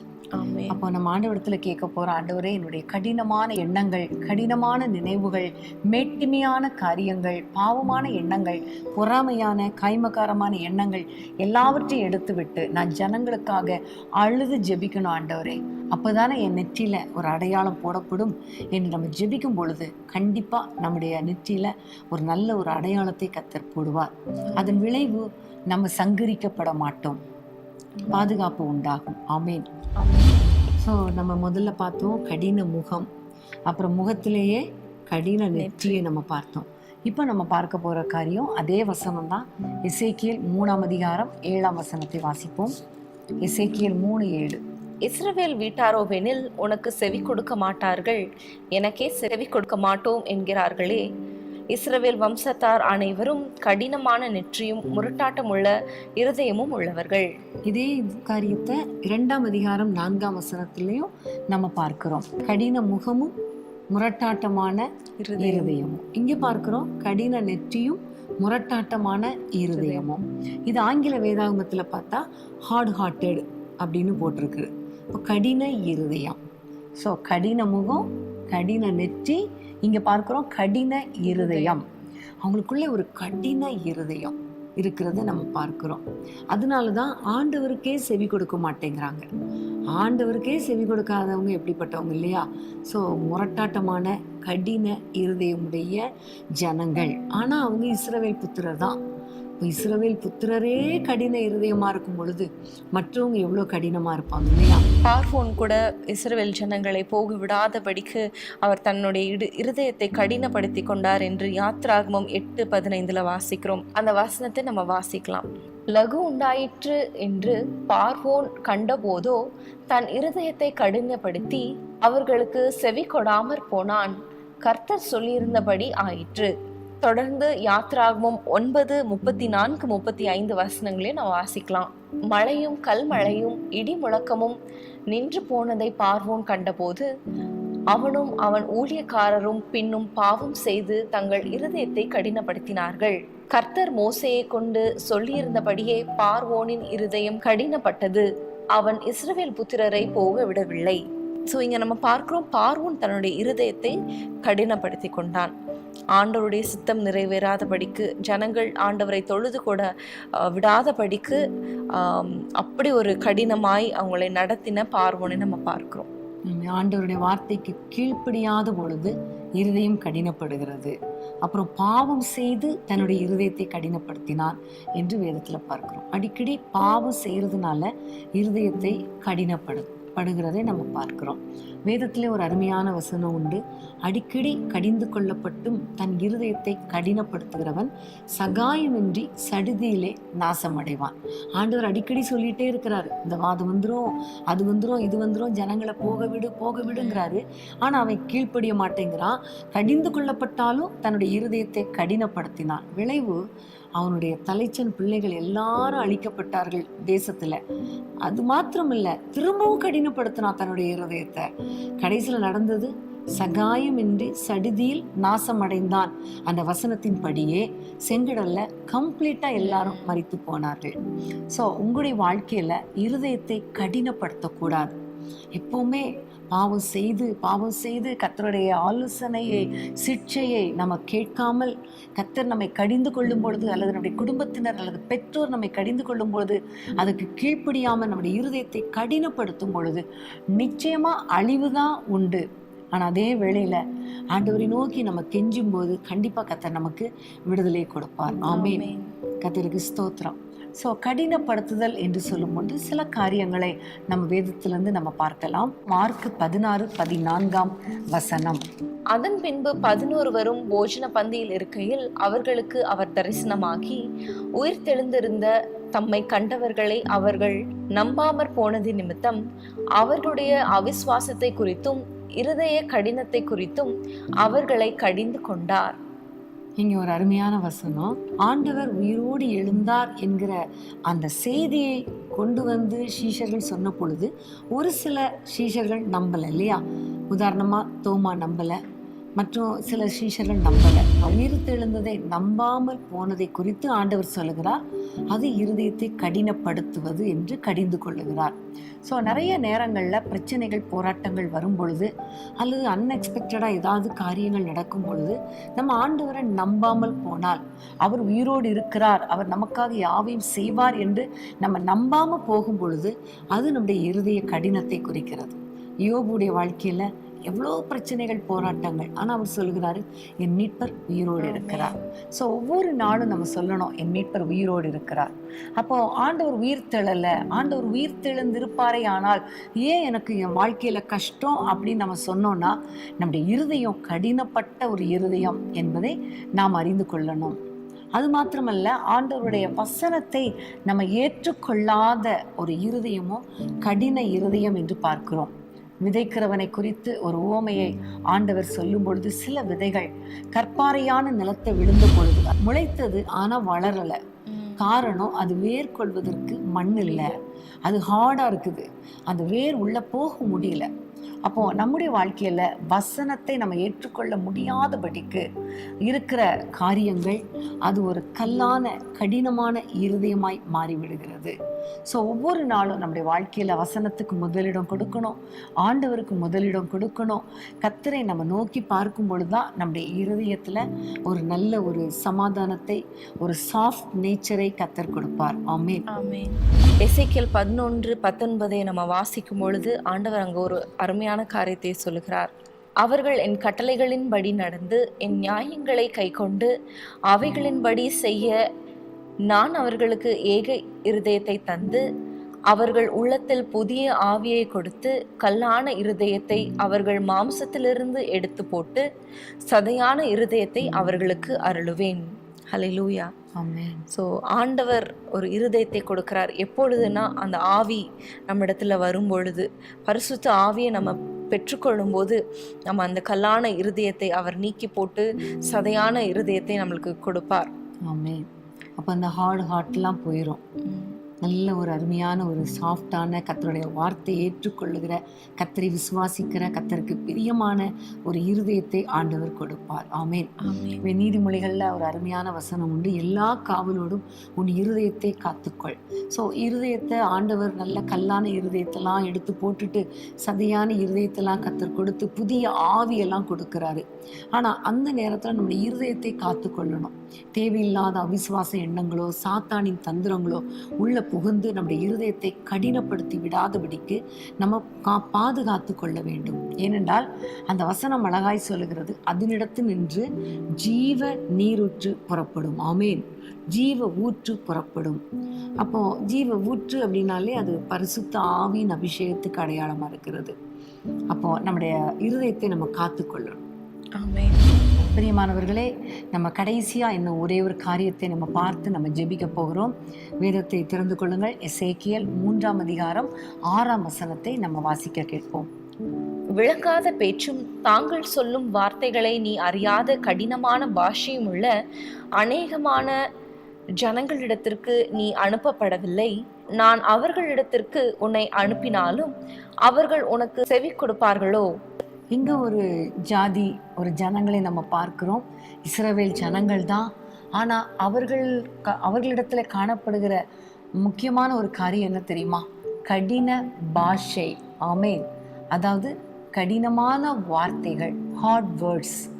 பிரியமானவர்களே, இன்றைக்கு நம்ம இஸ்ரவேல் ஜனங்களைப் போல அந்த கடினமான பாஷைகளை பேசுகிற, விளங்காத பேச்சை பேசுகிற, தாறுமாறான பேச்சுகளை பேசுகிற அந்த ஜனங்களைப் போல நம்ம இருக்கிறோமா? கொஞ்சம் யோசித்து பாருங்க. உங்களுடைய வார்த்தை எந்த அளவுக்கு இருக்குது? அது சாஃப்டா இருக்குதா, மெதுவா இருக்குதா, அல்லது கடினமாய் இருக்கிறதா? கொஞ்சம் யோசித்து பாருங்களேன். பிரியமானவர்களே, இன்றைக்கு ஆண்டவரிடத்துல கேட்க போறோம், ஆண்டவரே, என்னுடைய வார்த்தைகள் கடினமாய் இருக்கக்கூடாது. என்னுடைய குடும்பத்தை பேசும் பொழுது, குடும்பத்தினரிடத்துல நான் பதில் சொல்லும் பொழுது நான் கடினமா பதில் சொல்லுகிறேனா, கடினமான மறு உத்தரவு கொடுக்கிறேனா, அல்லது எப்பவுமே எல்லாரையும் அதிகாரம் பண்ணுகிற ஒரு நோக்கத்தோடு கடினமாய் நான் பேசுகிறேனா என்பதை நம்ம கொஞ்சம் யோசித்து பார்க்கணும். நீதிமொழிகள்ல அருமையான வசனம் உண்டு, மெதுவான பிரதியுத்திரம் கோபத்தை, உக்கிரத்தை மாற்றும் என்று வேதத்துல பார்க்கிறோம். ஸோ நீங்க சாஃப்டா பேசும் பொழுது உங்களுடைய குடும்பத்துல இருக்கிறவங்களும் சாஃப்டா பேசுவாங்க. நீங்க கொஞ்சம் வாய்ஸை ரைஸ் பண்ணி ஹார்டா பேசும் பொழுது குடும்பத்துல உள்ளவங்களும் ஹார்டா பேசுவாங்க. பிள்ளைங்களை பார்த்துருக்கிறீங்களா? சின்ன பிள்ளைங்க, அப்போ அவங்களிடத்துல நீங்கள் சாஃப்டாக பேசுகிற வரைக்கும் அவங்க சாஃப்டாக பேசிகிட்டு இருப்பாங்க. ஆனால் அவங்கள கொஞ்சம் கோமா நீங்கள் பேசி பாருங்களேன், அதே வேர்ட்ஸை அவங்க ரிப்பீட் பண்ணுவாங்க இல்லையா? அப்போ இன்னைக்கு ஆண்டவரிடத்துல கேட்க போகிறோம், ஆண்டவரே, கோபமான வார்த்தைகள் நாங்கள் பேசக்கூடாது, கடினமான வார்த்தைகள் நாங்கள் பேசக்கூடாது. எங்களுடைய நாவிலிருந்து நல்ல ஒரு பாஷை, நல்ல ஒரு வார்த்தைகள் புறப்பட வேண்டும் என்று ஆண்டவரிடத்துல நம்ம கிருபையை கேட்க போகிறோம். ஆமென். ஸோ நாவை குறித்து நம்ம பார்க்கும் பொழுது நீதிமொழிகள் 12:18 நம்ம வாசிக்கலாம். பட்டை குத்துகள் போல் பேசுகிறவர்களும் உண்டு, ஞானம் உள்ளவர்களுடைய நாவோ ஔஷதம். யாக்கோபுல கூட நம்ம பார்க்கிறோம், நாவை குறித்து பார்க்கும் பொழுது அது ஆயுள் சக்கரத்தையே கொளுத்து விடுகிற ஒரு நெருப்பு போன்றது. ஸோ நம்ம கேர்ஃபுல்லாக இருக்கணும் என்பதை நம்ம அதிலிருந்து நம்ம அறிந்து கொள்கிறோம். இதுலேயும் பட்டை குத்துகளை போல பேசுகிறவர்கள் என்று ஒரு காரியத்தை குறிப்பிடுகிறது. மற்றவர்களுடைய குறையை, மற்றவர்களிடத்தில் இருக்கிற காரியங்களை குத்தி குத்தி பேசுறது, அதை சுட்டி காட்டி பேசுகிறதை இங்க நம்ம பார்க்கிறோம். அந்த வார்த்தை பட்டையை குத்து மாதிரி பேசும்போது அது ஒரு நாளும் மறக்காது. அந்த ஹார்ட் வேர்ட்ஸ் பேசும்போது அது மறக்காது. சிலர் சொல்லுவாங்க, 4 அடி அடிச்சிட்டா கூட மறந்துடும், அந்த வலி போயிடும். ஆனால் அவங்க கேட்ட 4 வார்த்தை என்னால் எத்தனை வருஷமானாலும் மறக்க முடியலன்னு சொல்லுவாங்க இல்லையா? திருக்குறள்ல கூட தீயினால் சுட்ட புண் உள்ளாரும் மாறாதே, நாவினால் சுட்டவடு அப்படின்னு நம்ம பார்க்கிறோம். அதனால தான் நம்ம ரொம்ப கேர்ஃபுல்லாக பேசணும். யாக்கோபு 3ஆம் அதிகாரத்துல நாவை குறித்து நிறைய காரியங்களை எழுதி வைத்திருக்கிறார். அந்த வசனங்களை நம்ம கொஞ்சம் வாசித்தா நல்லா இருக்கும்னு நான் நினைக்கிறேன். திருப்பிக் கொள்ளுங்கள். யாக்கோபு 3ஆம் அதிகாரம் 5ஆம் வசனத்திலிருந்து நான் வாசிக்கிறேன். அப்படியே நாவானது சிறிய அவயமாயிருந்தும் பெருமையானவைகளை பேசும். பாருங்கள், சிறிய நெருப்பு எவ்வளவு பெரிய காட்டை கொளுத்தி விடுகிறது. நாவும் நெருப்புதான், அது அநீதி நிறைந்த உலகம்.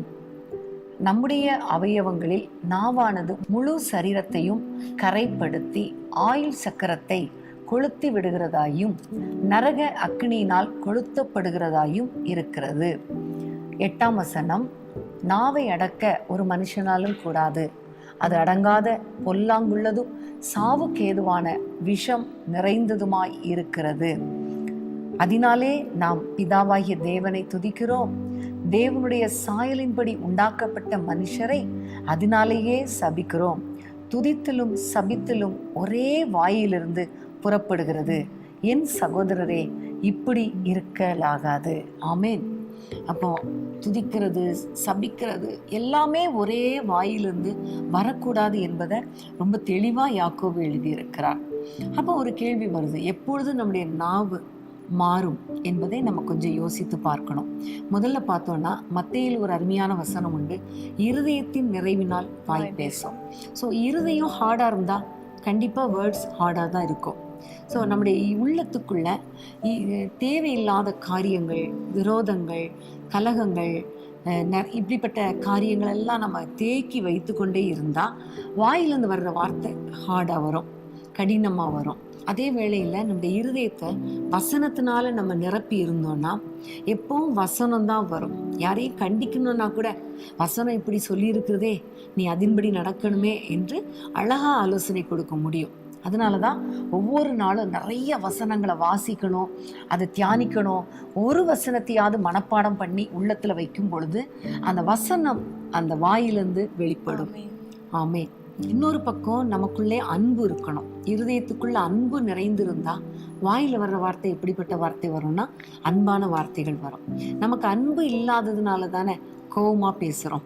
மற்றவர்களை நம்மளை விட பெரியவங்களா, கனம் பொருந்தினவர்களாய், மேலானவர்களாய் நினைக்காததுனால தான் அவங்க கிட்ட கோவமா பேசிடுறோம்.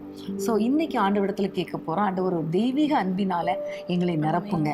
அன்பு சகலத்தையும் தாங்கும், சகலத்தையும் சகிக்கும். அப்போ அன்பு இருந்துச்சுன்னா மற்றவங்க செய்கிற பாவம் பெருசாவே தெரியாது.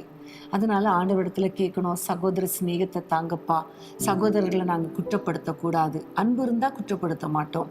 அதே மாதிரி குடும்பத்தில் மற்றவர்களிடத்துல நாங்கள் அன்பாக இருந்தால் அவங்களுடைய தப்பு பெருசாவே தெரியாது. கணவனை மன்னிக்க முடியும், மனைவியை மன்னிக்க முடியும், பிள்ளைகளை மன்னிக்க முடியும், பெற்றோரை மன்னிக்க முடியும். அதனால ஒரு அன்பான இருதயத்தை எங்களுக்கு கொடுங்க என்று ஆண்டவரிடத்துல கேட்கணும்.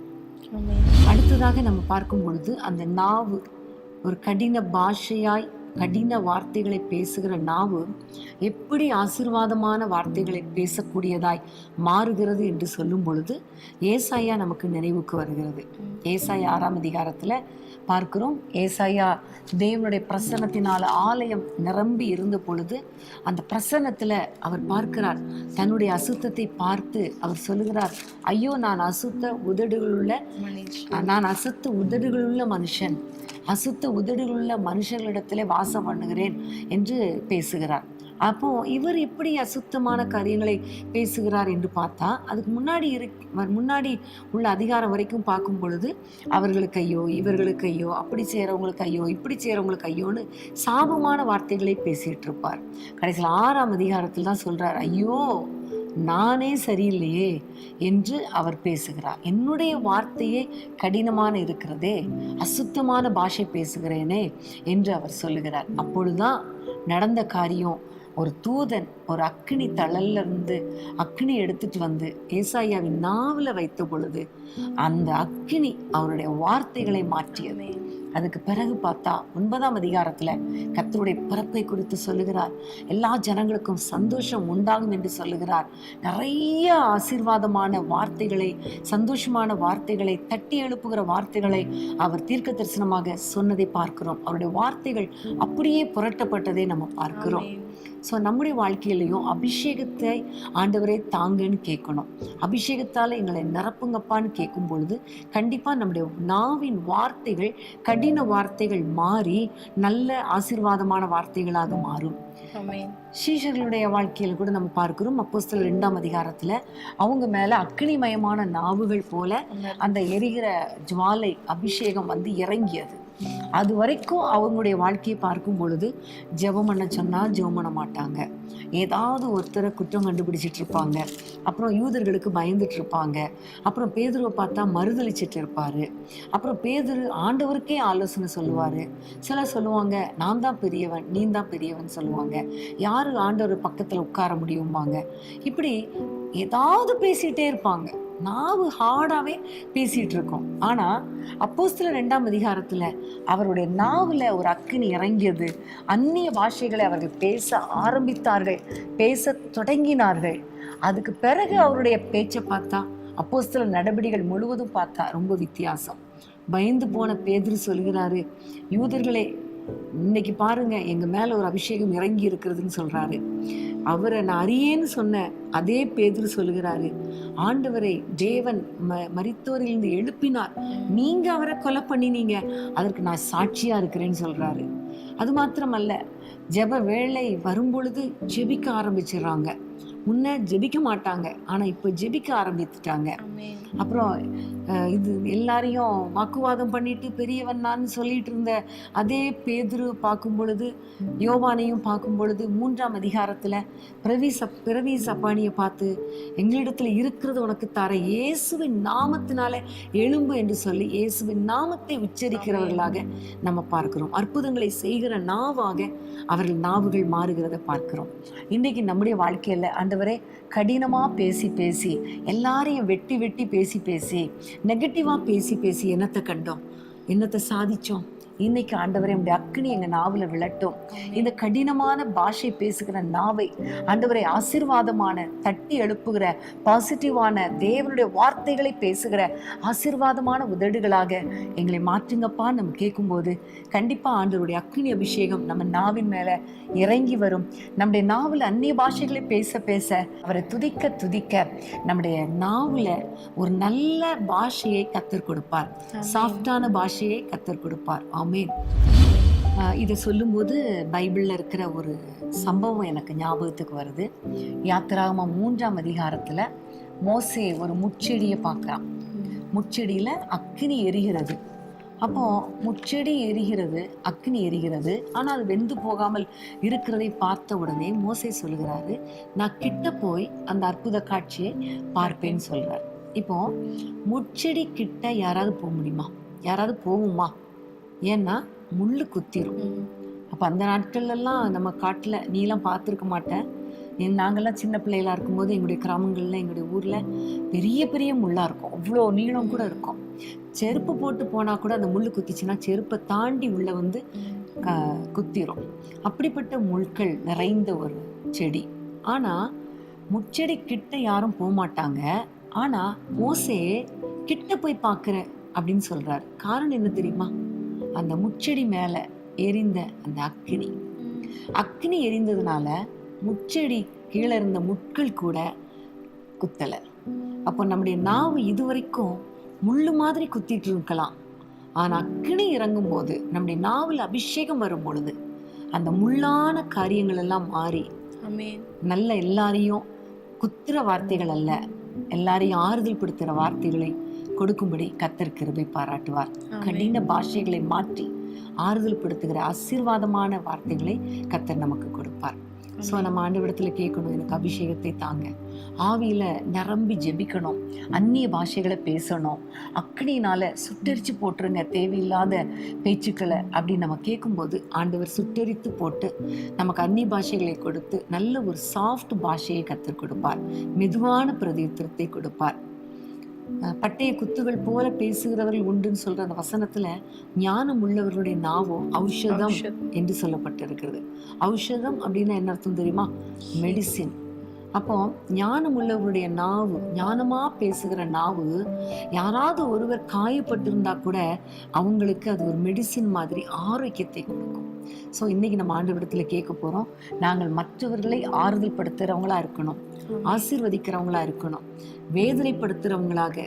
இருதயத்தை நிந்தை, சில சமயங்கள்ல நிந்தைகள் இருதயத்தை பிளந்ததுன்னு பைபிள்ல சொல்லப்பட்டிருக்கிறது இல்லையா? அப்போ நிந்திக்கிற வார்த்தை நம்ம பேசினா அவங்கள இருதயத்தை பிளக்கும். அதனால நிந்தையான வார்த்தைகளை பேச மாட்டேன்ப்பா, மற்றவங்களை அவமானப்படுத்தி பேச மாட்டேன், அதிகாரமாக பேச மாட்டேன், என்னுடைய வாயிலிருந்து மெதுவான ஞானமுள்ள வார்த்தை தான் வரும் என்று சொல்லி ஆண்டவரிடத்தில் நம்ம ஒப்பு கொடுக்க போகிறோம். அதற்காக நம்ம ஜெபிக்க போகிறோம். பிரியமானவர்களே, நம்ம எல்லாரும் ஆண்டவருடைய சமூகத்தில் நம்மை தாழ்த்தி, ஆண்டவரே இந்த கடின முகம் வேண்டாம், கடின நெற்றி நினைவுகள் வேண்டாம், கடின இருதயம் வேண்டாம், கடினமான பாஷை வேண்டாம் ஆண்டவரே என்று சொல்லி ஆண்டவருடைய கரத்தில் ஒப்பு கொடுத்து ஜெபிக்கலாமா? அன்பின் ஆண்டவரே, உம்மை நன்றியோடு நாங்கள் துதிக்கிறோம், ஸ்தோத்திரிக்கிறோம் அப்பா. ஆண்டவரே, நீங்கள் இன்னைக்கு எங்களுக்கு எவ்வளோ அழகாய் கற்றுக் கொடுத்தீரப்பா. கடினமான காரியங்கள், கடினம் என்கிற தலைப்பில் ஆண்டவரே எங்களுடைய முகம் கடினமாக இருக்கக்கூடாது ஆண்டவரே என்று எங்களுக்கு கற்றுக் கொடுத்தீங்கப்பா. உமக்கு ஸ்தோத்திரம் அப்பா. ஆண்டவரே, கோபமான காரியங்கள், எரிச்சலான காரியங்கள், புறங்கூறுகிற நாவுகள் ஆண்டவரே எங்களுக்குள்ளே இருக்கும் பொழுது எங்களுடைய முகம் கடினமாய் கோபமாய் மாறி விடுகிறது என்று பார்த்தோம். ஆனால் உம்மை நோக்கி நாங்கள் பார்க்கும் பொழுது உம்முடைய முகத்தின் பிரசன்னம் எங்க மேல இறங்கும் என்று நாங்கள் பார்த்தோமே அப்பா. எங்களுடைய முகங்கள் கோபமாய் கடினமாய் அல்ல ஆண்டவரை, பிரகாசிக்கிற இருதயமாக எங்கள் இருதயங்களை மாற்ற வேண்டும் என்று நாங்கள் ஜெபிக்கிறோம் அப்பா. ஒப்பு கொடுத்து ஜெபிக்கிறோம். அதே போல எங்களுடைய நெற்றிகள் கடினமாய் இருக்கக்கூடாது, எங்களுடைய நினைவுகள் கடினமாய் இருக்கக்கூடாது. நோவாவின் காலத்தில் நீங்க சொல்லிறீங்களப்பா, இந்த ஜனங்களுடைய நினைவுகள் நித்தமும் பொல்லாததா இருக்கிறது என்று சொல்லி அவர்களை உருவாக்குனதற்கே நீங்க மனஸ்தாபப்பட்டீங்களப்பா. இயேசுவின் நாமத்தில் நாங்கள் உம்மை நோக்கி நாங்கள் ஜெபிக்கிறோம். எங்களுடைய நினைவுகளில் ஒரு மாற்றம் உண்டாகட்டும், ஒரு பரிசுத்தம் உண்டாகட்டும். கடினமான நினைவுகள், கோபமான நினைவுகள், மற்றவர்களை தரக்குறைவாய் நினைக்கிற நினைவுகள் வேண்டாம் ஆண்டவரே. மற்றவர்களுக்கு விரோதமாய் கடினமாய் யோசிக்கிற அந்த நெற்றியை கர்த்தர் எடுத்து போட்டு எங்களுடைய நெற்றியிலப்பா பரிசுத்தத்தை தாங்க ஆண்டவரே. மற்றவர்களுக்காக ஜெபிக்கிற ஜெபாவியை தந்து ஆண்டவரே எங்களுடைய நெற்றியில ஆண்டவரை ஒரு அடையாளத்தை போடுங்கப்பா. உங்களுடைய கரத்தில் எங்களை தாழ்த்தி ஒப்பு கொடுக்கிறோம் கர்த்தாவே. அது மாத்திரமல்ல, எங்களுடைய இருதயத்துக்குள்ளே கடினமான இருதயம் வேண்டாம் ஆண்டவரே, முரட்டாட்டம் வேண்டாம் ஆண்டவரே அப்பா, கடின ஸ்பாவங்கள் வேண்டாம் ஆண்டவரே. எங்களுடைய இருதயத்தை கடினப்படுத்துகிற பாவங்கள் ஆண்டவரே இவையெல்லாம் எங்களுக்கு வேண்டாம் கர்த்தாவே. எல்லாவற்றையும் தூக்கி எறிந்து விட்டு ஆண்டவரே உம்முடைய வார்த்தையின்படி உம்முடைய அபிஷேகத்தை பெற்றுக்கொண்டு உம்முடைய ஆவியில நிரம்பி ஆண்டவரே உமக்கு பிரியமான ஒரு இருதயத்தோடு வாழ எங்களுக்கு கிருபை தாங்கப்பா. கல்லான இருதயத்தை எடுத்து போட்டு சதையான இருதயத்தை தாங்க. எங்களுடைய குடும்பத்தில் யாராவது முரட்டு சுபாவம் உள்ளவர்களாய் கடின இருதயம் உள்ளவர்களாய் இருப்பார்களே ஆனால் ஏசப்பா அவர்களை கர்த்தர் தொடுவீராக. இயேசுவின் நாமத்தில் கர்த்தாவே அவர்களை தொட்டு அவர்களுக்கு கல்லான இருதயத்தை எடுத்து போட்டு சதையான இருதயத்தை கொடுங்க ராஜா. இருதயத்தின் நிறைவுனாலதான வாய் பேசும் அப்பா. ஆண்டவரே எங்களுடைய வாய் ஆண்டவரே கடினமான பாஷைகளை பேசக்கூடாது கர்த்தாவே. எங்களுடைய நாவில் ஒரு அக்கினி இறங்கட்டும் அப்பா. எங்களுடைய நாவின் வார்த்தைகள், வாயின் வார்த்தைகள் பிறர் காயங்களை ஆற்றணுமே தவிர காயப்படுத்த கூடாதப்பா, நிந்திக்க கூடாது அப்பா, குற்றப்படுத்த கூடாது ராஜா. ஆண்டவரே நெகட்டிவான வேர்ட்ஸ் பேசிக்கொண்டே இருக்க கூடாது. எங்களுடைய நாவில் ஒரு அக்கினியை தாங்கப்பா. பரிசுத்தமுள்ள வார்த்தைகள், மற்றவர்களை திடப்படுத்துகிற வார்த்தைகள் ஆண்டவரை, அவர்களை ஆண்டவரை தட்டி எழுப்புகிற வார்த்தைகள், ஆறுதல் படுத்துகிற வார்த்தைகள், ஆசீர்வதிக்கிற வார்த்தைகள் எங்கள் நாவிலிருந்து புறப்பட்டு வருவதாக. இதுவரைக்கும் நாங்கள் எப்படி நடந்தோமோ அதை பத்தி பிரச்சனை இல்லப்பா. இன்றைக்கு ஒரு அபிஷேகம் எங்கள் மேல இறங்கட்டும். இதை கேட்டுக்கொண்டிருக்கிற ஜெபித்து கொண்டிருக்கிற ஒவ்வொருவர் மேலும் உம்முடைய வல்லமை இறங்கட்டும் அப்பா. ஒவ்வொருவருடைய நாவில் உம்முடைய அக்கினி இறங்கட்டும் அப்பா. அவருடைய நாவுகளில் அந்நிய பாஷைகள் வரட்டும் அப்பா. உம்மை துதிக்கிற பாஷையாய் மாற்றுவீராக, துதிக்கிற நாவாக மாற்றுவீராக. இவருடைய வாழ்க்கையை புரட்டி பாடுகிற ஆண்டவரே இவர்கள் வாழ்க்கையை மாற்றி அமைக்கிற நாவாக நீங்க மாற்றுங்கப்பா. கடின நாவை எடுத்து போட்டுருங்க. கர்த்தர் கிருபையாய் நடத்துவீராக.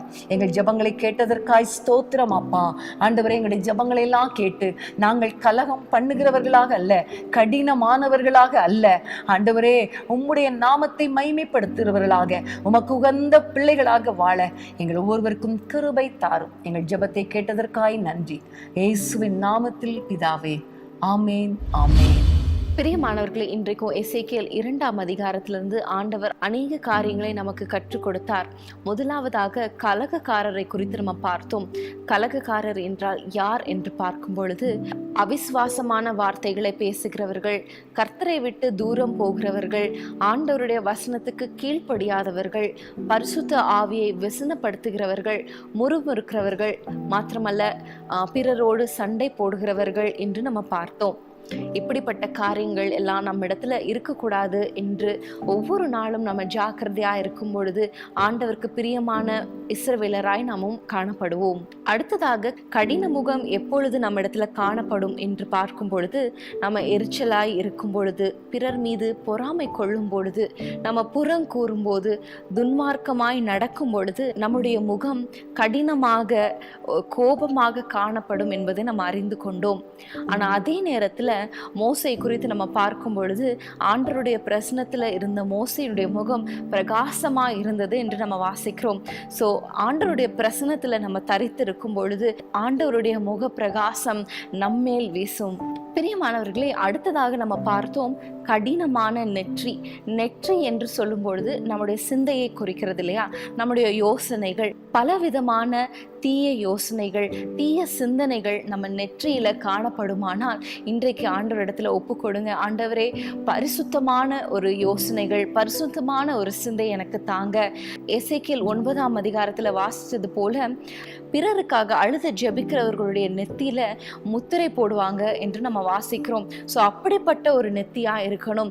கடினமான ஒரு நெற்றியா எனக்கு இருக்க வேண்டாம். ஆண்டவரே, நான் பிறருக்காக அழுத ஜெபிக்கிற ஒரு ஜெப வீரரா என்னை மாற்றுங்க. தேசத்திற்காக, அழிந்து கொண்டிருக்கிற ஆத்துமாக்களுக்காக ஜெபிக்கிற ஒரு ஜெப ஆவியினால நிரப்பப்பட வேண்டும் என்று கேட்கும் பொழுது அந்த கடினமான நெற்றியெல்லாம் மாறி உங்க நெற்றியில ஆண்டவர் அடையாளம் போடுவார். அடுத்ததாக நம்ம பார்த்தோம் கடினமான இருதயம். பிறரை கடினமாக நடத்துகிற காரியமா இருக்கலாம், கடினப்பட்டு ஆண்டவரை தேடாமல் இருக்கிற காரியமா இருக்கலாம். இதெல்லாம் நம்ம இடத்துல எப்பவும் காணப்படும் என்றால், ஆண்டவருடைய வசனத்தை நம்ம கேட்காம, அந்த வசனத்தினால் நம்ம இருதயம் செம்மைப்படாத போது நம்ம இருதயம் கடினமாக இருக்கிறது. ஸோ எவ்வளவுக்கு எவ்வளோ நம்மளால முடியுமோ அவ்வளவுக்கு அவ்வளோ நம்மளோட வசனங்களை வாசித்து அந்த வசனங்களால் நம்மளோட இருதயத்தை நிரப்பும் பொழுது ஆண்டவர் நம்ம இடத்துல அந்த கல்லான இருதயத்தை எடுத்து போட்டு சதையான இருதயத்தை தருவார் என்பதுல ஒரு சந்தேகமும் இல்லை. கடைசியாக நம்ம பார்த்தோம் கடினமான பாஷை என்று சொல்லும் போது நம்மளுடைய வார்த்தைகள் இல்லையா? அந்த கடினமான வார்த்தைகளை நெருப்புக்கு அடையாளமாகவும் பட்டய குத்துகளுக்கு அடையாளமாகவும் நம்ம பார்க்கிறோம். ஆனா ஏசாயா நாவை ஆவியானவர் அபிஷேகத்தினால நிரப்பும் பொழுது அந்த நாவு தீர்க்க தரிசனங்களை சொல்லுகிற நாவாக, நற்செய்தியை அறிவிக்கிற நாவாக மாறினது. இன்றைக்கு ஆண்டவரிடத்துல கேளுங்க, என்னுடைய பட்டய குத்துக்கள் போல பேசுகிற என்ற நாவு, இந்த கடினமான என்னுடைய நாவை மாற்றி ஒரு ஔஷதமாக பிறரை கட்டி எழுப்புகிற நாவாக என்னுடைய நாவு மாறணும் என்று கேட்கும் பொழுது, ஆவியானவர்களை அபிஷேகிக்கும் போது அப்படிப்பட்ட பிறருக்கு பிரயோஜனமான ஒரு நாவாக, பிறரை வெட்டுகிற நாவாக இல்ல, பிறரை கட்டி எழுப்புகிற நாவாக ஆண்டவர் உங்களை மாற்றுவார். பிரியமானவர்களே, இந்த எபிசோடு உங்களுக்கு மிகுந்த பிரயோஜனமாக இருந்திருக்கும் என்று நாங்கள் விசுவாசிக்கிறோம். உண்மைதான், நமக்கே ரொம்ப சந்தோஷமாக இருந்தது. கர்த்தர் நிறைய காரியங்களை நமக்கு கற்றுக் கொடுத்தார், நம்ம எச்சரித்தார். நம்ம சொன்ன வசனத்தின்படி வசனங்களால் நம்ம எச்சரித்து நம்ம சரிப்படுத்தி இருக்கிறார். இதே போல் நீங்களும் அடிக்கடி ஒரு அதிகாரத்தை எடுக்கும் பொழுது இதில் ஆண்டவர் எனக்கு என்ன சொல்லி கொடுக்கிறார், எச்சரிப்பின் செய்தியாக இருக்கிறதா, வாக்குத்தத்தம் இருக்குதா, ஆண்டவர் என்னை என்ன செய்யும்படி அவர் என்னை ஏவுகிறார் என்று நீ யோசித்து ஆண்டவரிடத்தில் கேட்டு நீங்கள் தியானிக்கும் பொழுது ஆண்டவர் நிச்சயமாக ஒவ்வொருவரோடும் கூட பேசுவார். ஆமென். பிரியமானவர்களே, நம்ம எல்லாரும் அறிந்தபடி நாளை இரவு முழு இரவு ஜெபம் இருக்கிறது. நீங்கள் தவறாமல் கலந்து கொள்ளுங்கள். உங்கள் உறவினர்கள், நண்பர்கள் எல்லாருக்கும் இதை குறித்து நீங்கள் ஃபார்வர்ட் பண்ணுங்கள், ஷேர் பண்ணுங்கள். நிச்சயமாக அவங்களும் ஆசீர்வதிக்கப்படுவாங்க. நம்ம தேசத்தில் ஒரு எழுப்புதலை நம்ம காண்போம். ஆமென். கர்த்தருக்கு ஸ்தோத்திரம். அன்பான தேவனுடைய பிள்ளைகளே, இச்செய்தி உங்களுக்கு மிகுந்த ஆசீர்வாதமாக இருந்ததென்று நாங்கள் நம்புகிறோம். தொடர்ந்து எங்கள் செய்திகளை கேட்டு கர்த்தருக்குள் ஆசீர்வதிக்கப்பட ஜீசஸ் மீட்ஸ் மினிஸ்ட்ரீஸ் என்கிற எங்கள் யூடியூப் சேனலை சப்ஸ்கிரைப் செய்யுங்கள். மேலும் உங்கள் ஜெப உதவிக்கு எங்களோடு நீங்கள் தொடர்பு கொள்ள வேண்டிய தொலைபேசி எண் 9841255555 5286 மற்றும் 7299546363. Email gpsrobinson@hotmail.com. கர்த்தர் உங்களை ஆசிர்வதிப்பாராக.